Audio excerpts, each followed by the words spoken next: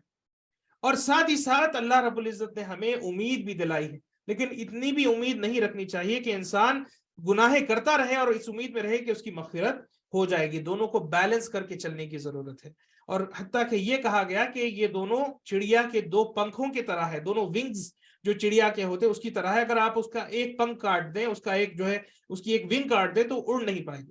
بلکہ دونوں ونگ کا ہونا ضروری ہے۔ آپ کو امید میں بھی رہنا ہے اور آپ کو اللہ کے پکڑ سے ڈرنا بھی ہے،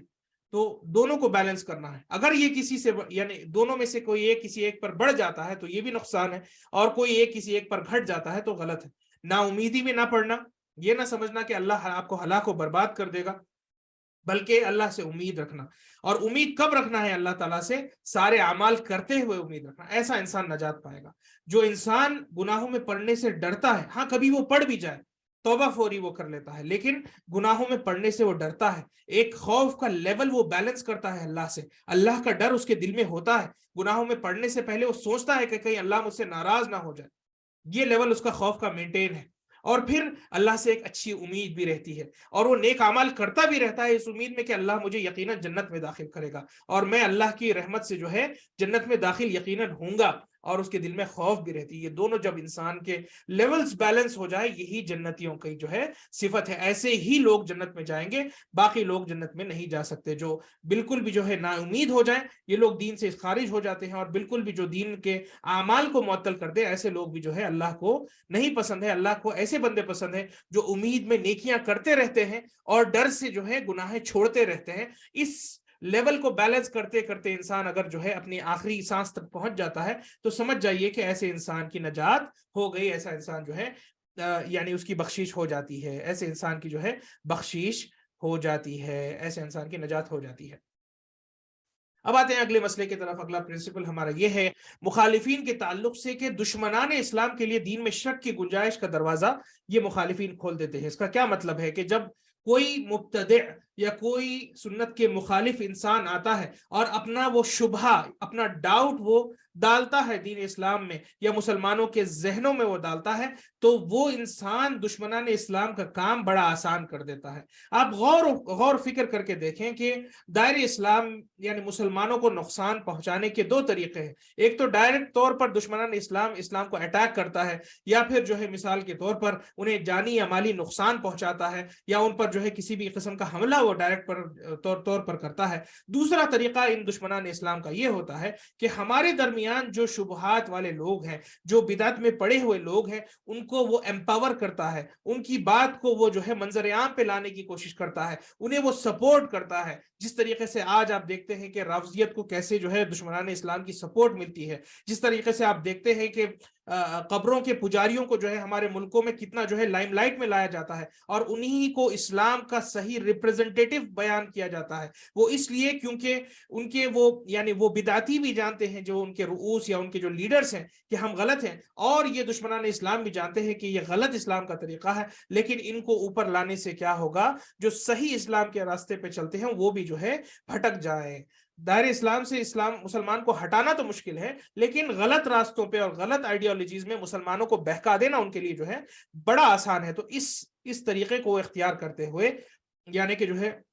مخالفین کا فائدہ اٹھاتے ہیں، مخالفین کے کاندھے پہ جو ہے اپنے ہتھیاروں کو رکھ کے وہ اپنی گولیاں چلاتے ہیں، اور مخالفین کا جو ہے وہ سپورٹ لیتے ہیں. اور مخالفین تو بیچارے کچھ ان میں ایسے ہوتے ہیں جو اندھے ہوتے ہیں، اور وہ یہ سمجھتے ہیں کہ بھئی ہم اچھا کام کر رہے ہیں، اور پیچھے سے انہیں جو ہے بڑی سپورٹ ملتی ہے، چاہے وہ ڈائریکٹ سپورٹ ہو یا انڈائریکٹ سپورٹ ہو. ڈائریکٹ سپورٹ کا معنی یہ کہ باقاعدہ ایسے آرگنائزیشنز کو فنڈ کیا جاتا ہے، جیسے قادیانیوں کو جو ہے کچھ ایسے سیکرٹ آرگنائزیشنز کے فنڈز آتے ہیں، اور انہیں جو ہے اپنی دعوت پیش کرنے کے لیے جو ہے کھلے عام سپورٹ ملتی ہے. اور کچھ انڈائریکٹ سپورٹ کا معنی یہ ہے کہ انہیں جو ہے میڈیا وغیرہ میں اور باقی جگہوں پہ یا پھر اتھارٹیز کی طرف سے انہیں جو ہے بڑی آسانیاں اور بڑی رخصتیں اور بڑی ڈھیل اور بڑا ان کے جو ہے ان کے معاملات کو بڑے ایزی کر دیے جاتے ہیں، تاکہ وہ بڑی آرام سے جو ہے اپنا کام کر سکتے ہوں، بڑی آرام سے اپنا کام کر سکتے ہوں. تو چاہے وہ ان سے ڈائریکٹلی جا کے ہاتھ ملائے اور اپنی بدعت کو پھیلائے، یا انڈائریکٹلی جو ہے ان کے پیچھے پیچھے جو ہے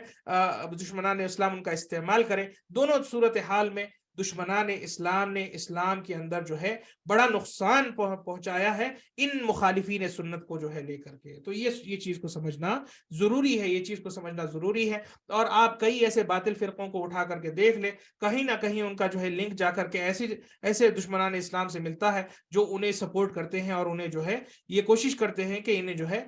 فوقیت حاصل ہو، اور ان کی بدعت اور ان کی گمراہیاں جو ہے لوگوں میں عام ہو. جس طریقے سے چھوٹی سی مثال، رافضیت کس طریقے سے جو ہے پنپی، اسے جو ہے باقاعدہ یہودیوں نے آ کر کے جو ہے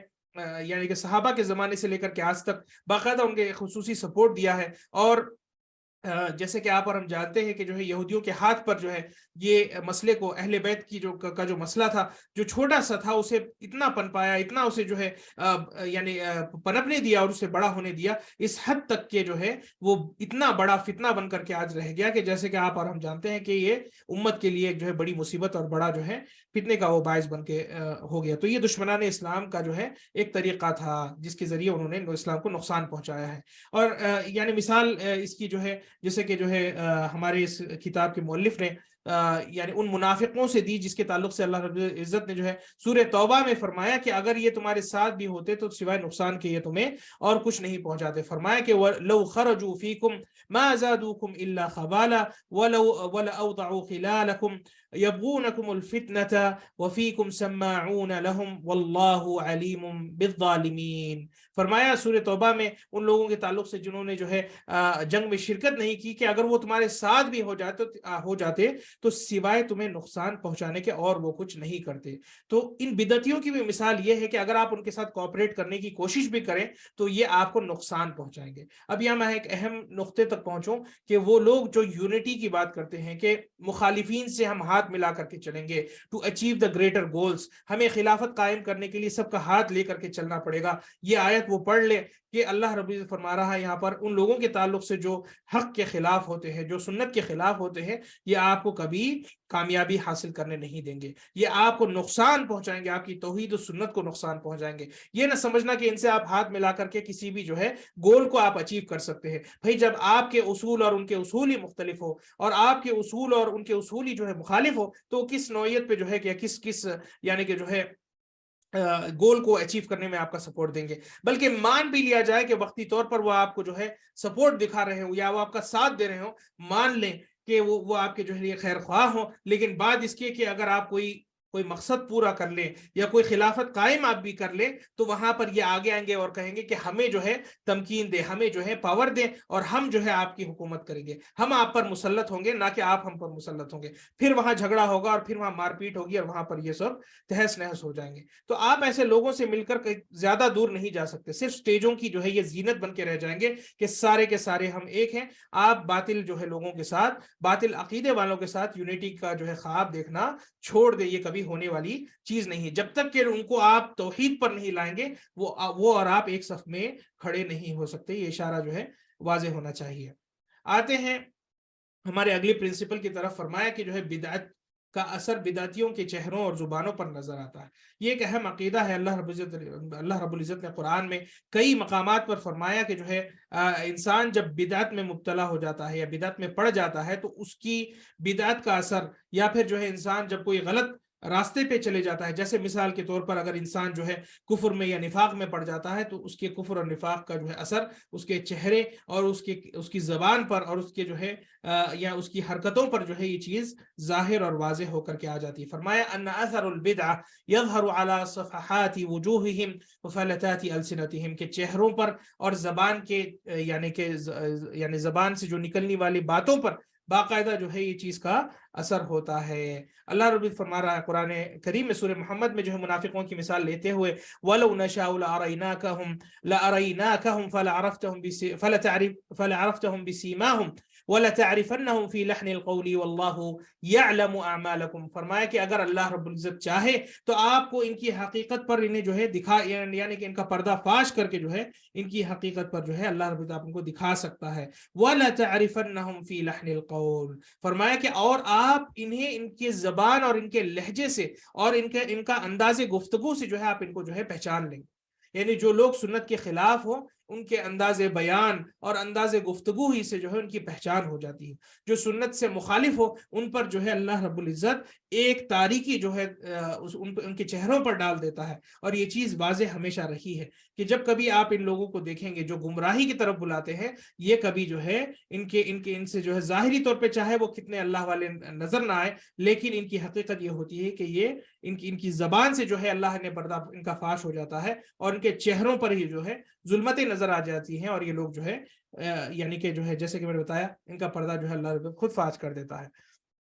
اسی طریقے سے اسی آیت میں سورہ محمد میں جو ہے فرمایا وَيَقُولُ الَّذِينَ آمَنُوا لَوْلَا نُزِّلَتْ سُورَةٌ، کہ اگر یعنی کچھ لوگ ایسے فرماتے ہیں یا مومنوں کو فرماتے تھے کہ سورت اللہ نے کوئی نازل کیوں نہیں کر دی۔ فَإِذَا أُنزِلَتْ سُورَةٌ مُحْكَمَةٌ وَذُكِرَ فِيهَا الْقِتَالُ رَأَيْتَ الَّذِينَ فِي قُلُوبِهِم مَرَضٌ يَنظُرُونَ إِلَيْكَ نَظَرَ الْمَغْشِيِّ عَلَيْهِ مِنَ الْمَوْتِ فَأَوْلَىٰ لَهُمْ، کہ جب کبھی اگر ان کے کہنے پر سورت اللہ نازل بھی کر دیتا اور اس میں اللہ کے لیے جو ہے جان دینے کی بات آتی اور قتال کی بات آتی تو ان کے چہرے ایسے ہو جاتے جیسے کوئی انسان مرتے ہوئے اس کا چہرہ جیسا ہو جاتا ہے، ویسا ہی حال کچھ اس کا ہو جاتا ہے۔ یعنی ایسی صورت ان کی ہو جاتی ہے، تاریکی ان کے چہروں پہ چھا جاتی ہے۔ یہ اس لیے کیونکہ یہ باطل کے لوگ ہیں۔ حق والے لوگ جو ہے ان کے چہرے پہ اللہ ایک خاص نور ڈالتا ہے، جو جنہیں دیکھنے کی توفیق ہوتی ہے وہ بہت خوش نصیب ہوتے ہیں، آپ کو پہچاننے میں آسانی ہوتی ہے۔ شیخ الاسلام ابن تیمیہ رحمۃ اللہ علیہ کا یہ قول ہے، فرمایا والرجل الصادق البار يظهر على وجهه من نور صدقه وبهجة وجهه سیما يعرف به۔ فرمایا کہ جو ہے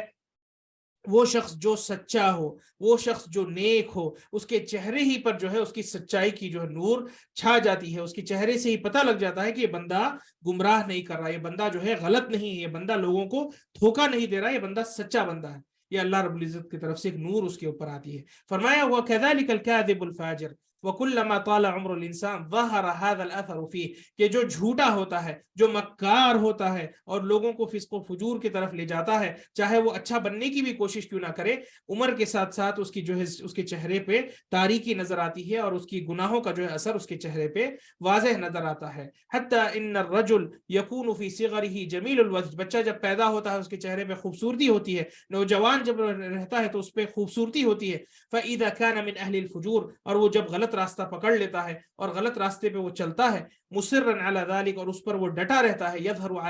علیہ فی آخر عمرہ من قبح الوجه، اس کی آخری عمر میں جو ہے اس کے چہرے کو اگر آپ دیکھیں گے تو قبیح الوجه ہو جاتا ہے، اللہ اس کے چہرے سے جو ہے نور چھین لیتا ہے۔ یہ کس کی وجہ ہے؟ یہ اس لیے ہے کیونکہ وہ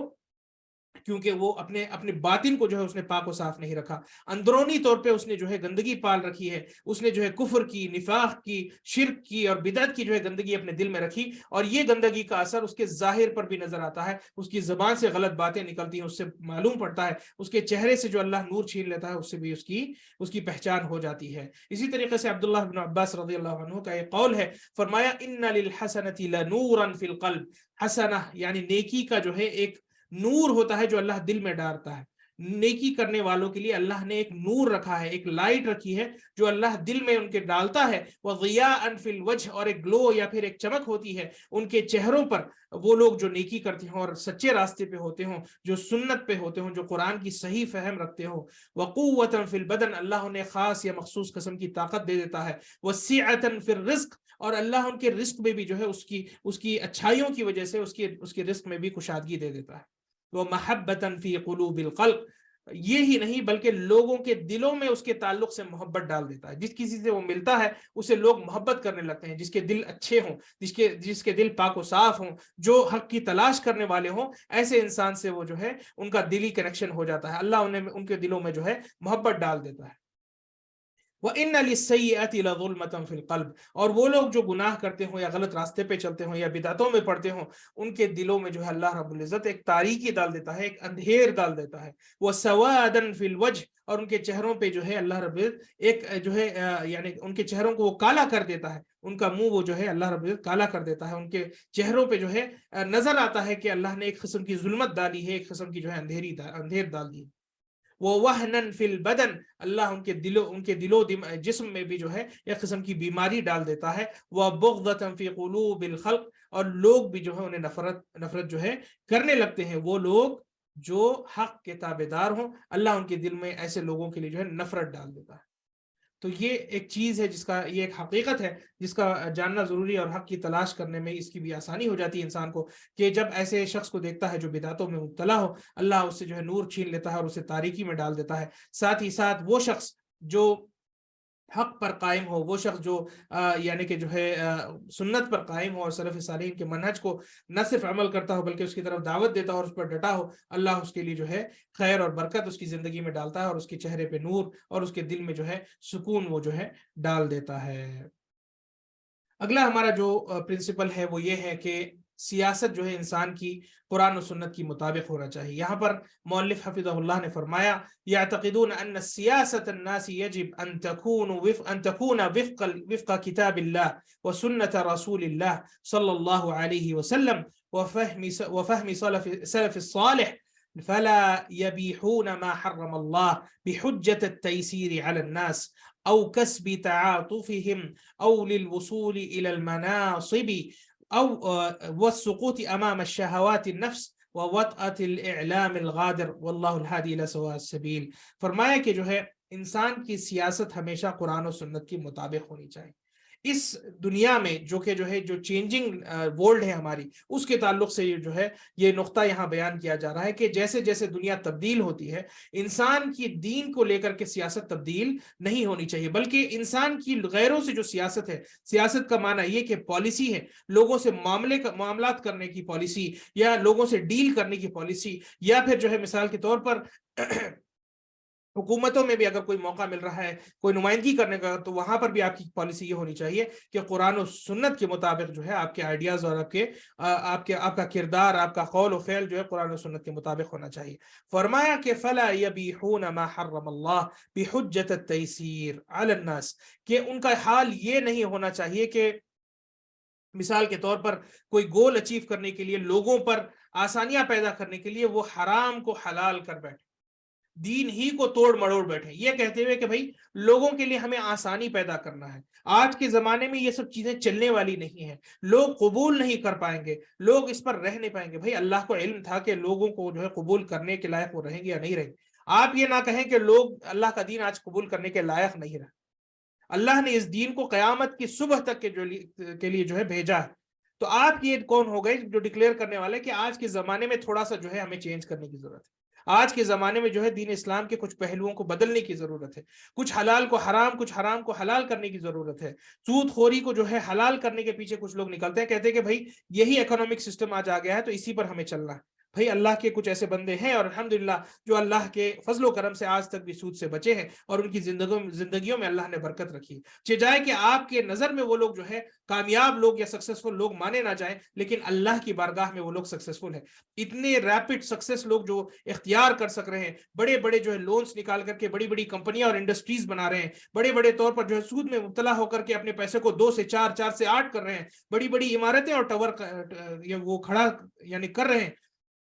یہ سب ترقیوں کی جو ہے کسوٹی لوگوں کے نزدیک ہو گئی. لیکن حق یہ ہے اور صحیح پالیسی یہ ہے کہ یہ سب جو ہے کامیابی نہیں ہے، یہ سب گھاٹے کا سودا ہے. ہاں دنیا میں آپ 4 پیسے زیادہ کما لیں، دنیا میں آپ اپنا نام، اپنی عزت، اپنی شہرت، اپنا فیم کما لیں، لیکن آخرت میں اللہ کے سامنے آپ جو ہے آپ کی کوئی حیثیت نہیں رہ جائے گی. تو ایسے سودے کی کیا ہمیں ضرورت ہے؟ ایسے جو ہے سیاست کی ہمیں کیا ضرورت ہے؟ تو انسان کو چاہیے کہ اپنی سیاست قرآن و سنت کی مطابق رکھنا چاہیے. نہ صرف میں جو ہے گلوبل یا پھر جو ہے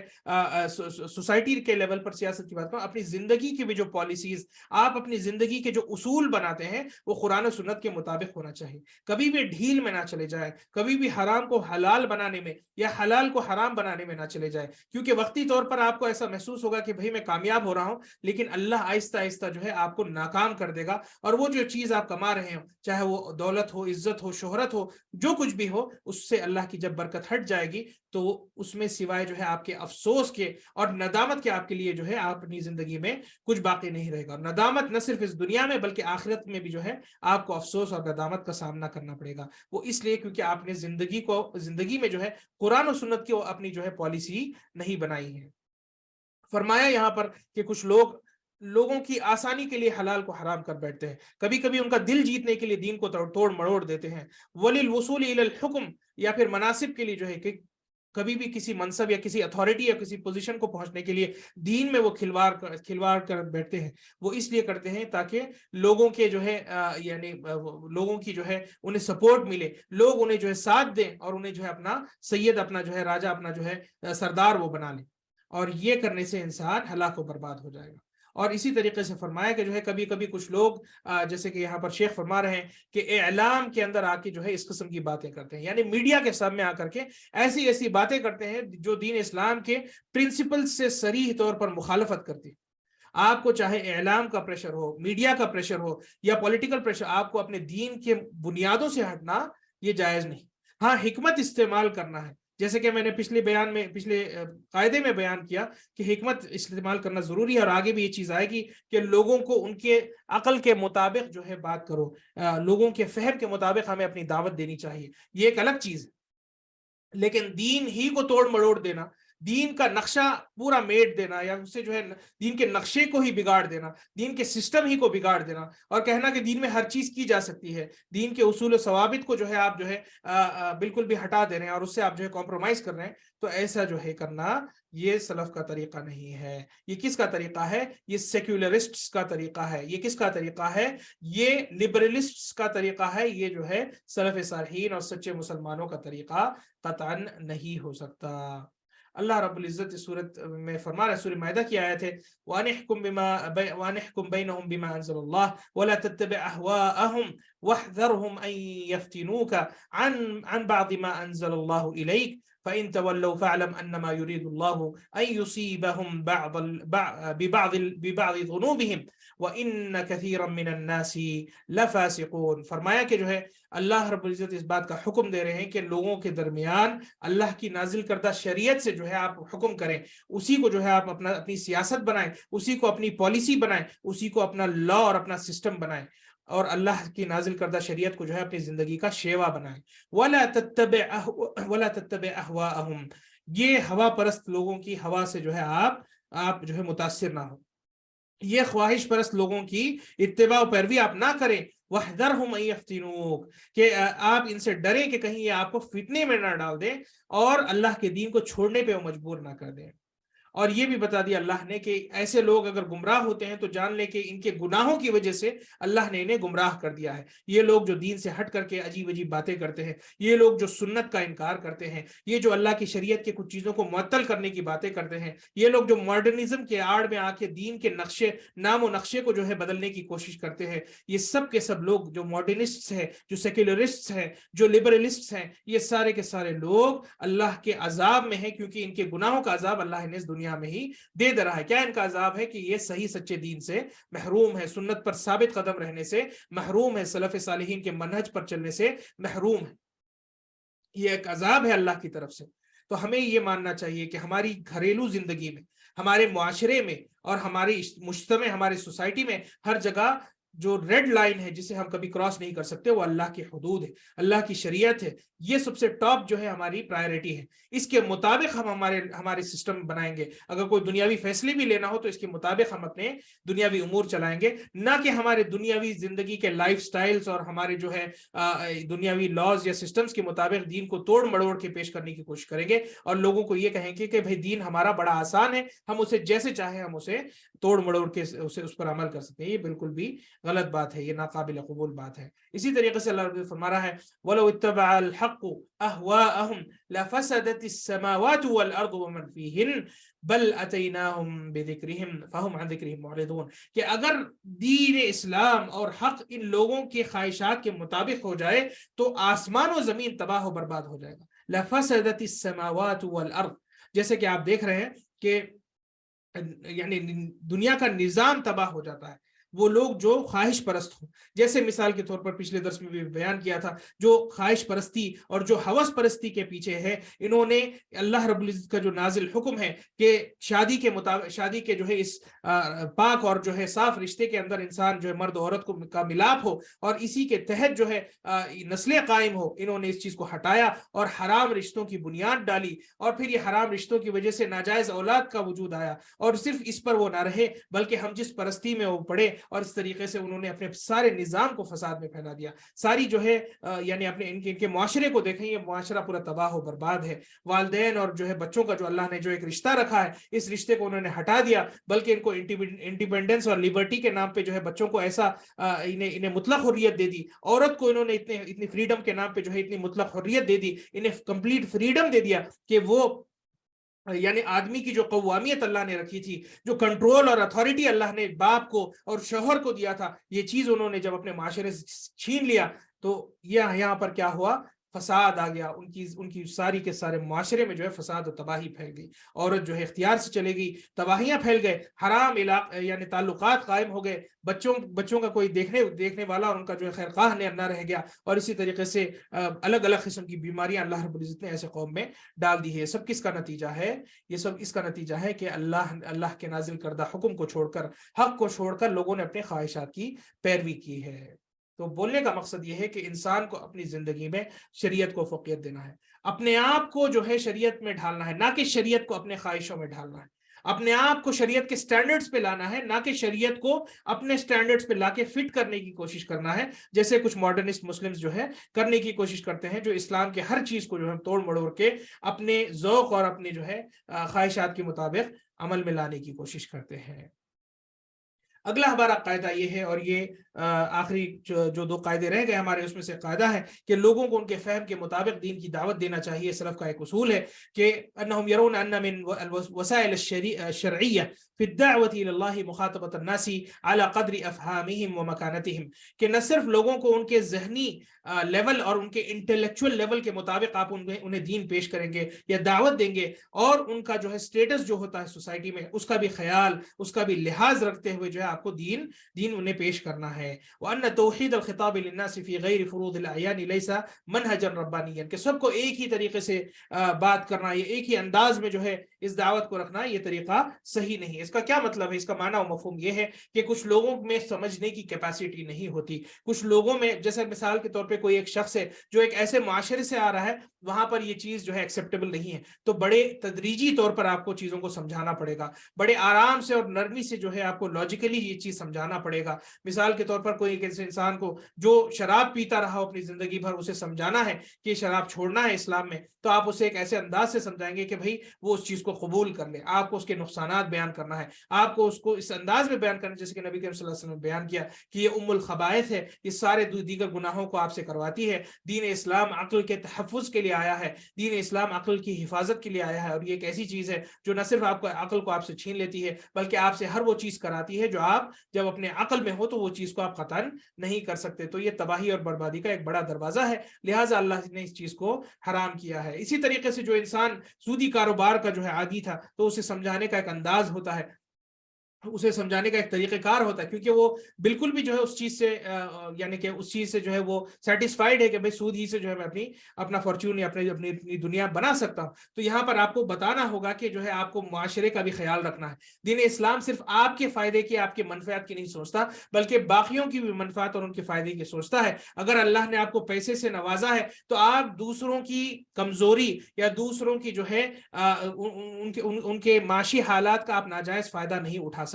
آپ انہیں جو ہے لون دے کر کے زبردستی آپ ان سے مزید پیسہ نہیں ان سے ہڑپ سکتے, بلکہ چاہیے تو یہ کہ آپ اور وہ مل کے تجارت کریں, کوشش کریں اور محنت کریں. وہ اپنی محنت کرے گا, آپ اپنے پیسے کو داوے پہ لگائیں گے. اگر اللہ رب العزت آپ کے نیتوں میں جو ہے صدق اور جو سچائی پائے گا تو اللہ آپ کو برکت دے گا اور آپ کو جو ہے مزید پیسہ نواز سکتا ہے. آپ کے 5-10% کے سود سے بھی زیادہ جو ہے اللہ آپ کو 50-50 100% بھی جو ہے برکت دے سکتا ہے اور منافع آپ کو دے سکتا ہے. تو اس سے کس کا فائدہ ہے؟ دونوں کا بھی فائدہ, اور اگر نقصان بھی ہوتا ہے تو دونوں کا بھی جو ہے مل کر کے نقصان ہوتا ہے, نہ کہ صرف وہ شخص کا جس کے پاس پیسہ ہو وہ صرف فائدہ اٹھاتا جائے اور لوگوں کی یعنی کہ جو ہے ان کی کمزوریوں کا ناجائز فائدہ وہ اٹھاتا رہے اور ان سے پیسہ وہ چوسے, اور باقی لوگ کمزور سے کمزور ہوتا جائے اور نقصان میں وہ اکیلے جو ہے شریک ہوں. ایسا نہ ہونا چاہیے. تو بتانے کا مقصد یہ ہے کہ جو ہے یہ طریقہ کار ہو. اسی طریقے سے جو لوگ کسی چیز کو سمجھ نہیں سکتے تو کچھ باتوں کو آپ کو بعد میں بتانے کی ضرورت ہوتی ہے. پہلے وہ جو بنیادی باتیں ہیں وہ سمجھ لیں, اور اس میں ہمیشہ جو ہے امام بخاری کا یہ منقول صحیح بخاری کا جو ہے یہ روایت میں لا رہا ہوں, علی رضی اللہ عنہ کا جو قول ہے جو مشہور و معروف ہے, انہوں نے فرمایا صحیح بخاری میں کتاب العلم میں فرمایا, بابو من خص بالعلم قوما دون قوم کراہیت الا یفہموا. تو انہوں نے ایک چیپٹر بیان کیا جس میں یہ کہا کہ کچھ علم کا حصہ کچھ لوگوں کو بیان کرنا اور کچھ چیز جو ہے انہیں اس وقت نہ بتانا, کچھ چیزوں کو پرائرٹائز کرنا, کچھ باتیں بتانا اور کچھ باتیں جو ہے بات کے لیے رکھ دینا. یہ نہیں کہ چھپانا, دین اسلام سارا کا سارا بیان کرنے کے لیے آیا ہے, لیکن آپ کو کچھ باتیں پہلے بتانے کی ہوتی ہے اور کچھ باتیں بعد میں بتانے کی ہوتی ہیں جب وہ تیار ہو جائے اس بات کو قبول کرنے کے لیے. علی رضی اللہ عنہ کا یہ قول ہے, حدث الناس بما يعرفون اتحبون ان يكذب اللہ ورسولہ, کہ لوگوں کو جو سمجھ آ سکے ویسی بات کرو. کیا تم یہ چاہتے ہو کہ لوگ اللہ اور اس کے رسول کی تکذیب کریں, اللہ اور اس کے رسول کے دین کو ٹھکرائیں؟ کیا آپ یہ چاہتے ہو؟ نہیں, آپ یہ نہیں چاہتے. اگر آپ یہ نہیں چاہتے تو لوگوں کو جو انہیں سمجھ آ سکتی ہو ویسی بات ان سے آپ کیا کریں. بڑی بڑی باتیں نہ ان پہ کر دیں, نہ انہیں جو ہے بڑے مسائل میں انہیں الجھا دیں کہ وہ جملتاً جو ہے سارے دین کو چھوڑ بیٹھے یا اسلام کو وہ قبول ہی نہ کریں. انہیں بڑی آسانی سے ان کے فہم کے مطابق, ان کے انٹلیکچوئل لیول کے مطابق آپ دین پر یا دین سمجھائیں گے اور انہیں جو ہے دین شرح کرنے کی یا پھر جو ایکسپلین کرنے کی کوشش کریں گے. آخری ہمارا جو قاعدہ ہے وہ یہ ہے کہ انہم یحذرون من مشابہت الکفار واتباع سبیلہم, کافروں کی مشابہت اور ان کی پیروی کرنا دین اسلام میں ناجائز ہے, اور سلف صالحین اس چیز سے لوگوں کو روکا کرتے تھے کہ کافروں کی کسی بھی طریقے سے پیروی ہو. یہ بہت اہم ترین چیز ہے, کیونکہ کئی غلطیاں, کئی جو ہے دین میں بدعتیں یا کئی دین میں جو یعنی گناہوں میں جب پڑتے ہیں لوگوں کی دیکھا دیکھی میں پڑتے ہیں, جیسے کفریہ جو طریقے ہیں آج کل, یا چاہے وہ اخلاقی اعمال میں ہو یا پھر سیاسی امور میں ہو, ہر چیز میں کفار کو دیکھا دیکھی میں جو ہے لوگ مسلمان بھی جو ہے بہکتے ہیں. تو اس دروازے کو بند کرنا بھی ضروری ہے. اگر آپ اسلام پہ مستقیم اور قائم رہنا چاہتے ہیں, ڈٹے رہنا چاہتے ہیں, تو یہ ضروری ہے کہ آپ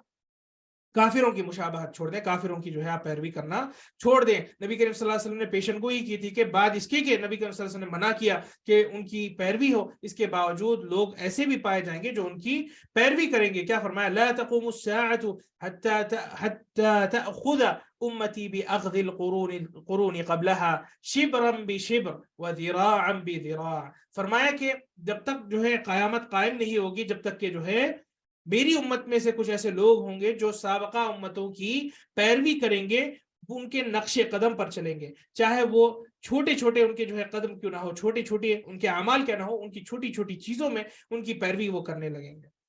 شبرن بشبرن وذراعن بذراع، یہاں پر بتایا کہ جو ہے ان کے نقش قدم پہ وہ برابر چلیں گے۔ یہ جو ہے یہ میجرمنٹس ہے جو کہ استعمال کیا، ذراع کہا جاتا ہے ایک ہاتھ کو، اور شبر کہا جاتا ہے ایک چھوٹے سے میجرمنٹ کو، کہ اگر وہ چھوٹی چھوٹی چیزیں بھی کرتے ہیں تو برابر ناپ تول کے انہی کے نقش قدم پر وہ چلنے لگے، برابر انہی کے فٹ سٹیپس پہ وہ چلنے کی کوشش کریں گے، برابر ویسے کرنے کی کوشش کریں گے جیسے وہ کرتے ہیں۔ ان کے سوسائٹی میں کیا ہوتا ہے ہم ویسے کریں گے، ان کا اکنامک سسٹم کیا ہے ہم وہ کریں گے، ان کا جو ہے سوشل سسٹم کیا ہے ہم ویسے ہی کریں گے۔